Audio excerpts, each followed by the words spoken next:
अस्सलामुअलैकुम। तव्हां ॾिसी रहिया आहियो TN न्यूज़। ख़बर शामिल कंदासीं दाबेची खां।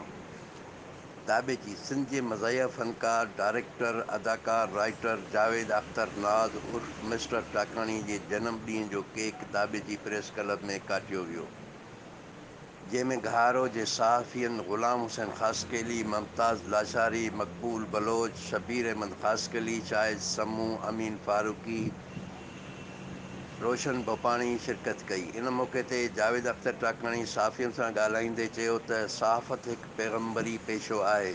सचो सहाफ़ी मज़लूम माण्हुनि जी आवाज़ आला ऐवाननि ताईं पहुचाए थो ऐं फ़न सां वॾी ॼाण मिले थी। असां पंहिंजे फ़न सां माण्हुनि में ख़ुशियूं विखेरींदा आहियूं। इन मौक़े ते अजू भिरकाणी ऐं ॿिया पिणु मौजूदु हुआ। हेॾा सारा माइक मुंहिंजे साम्हूं पोयां दाबेची प्रेस क्लब 700 दफ़ा सलाम, ही टाकाणी जो सलाम।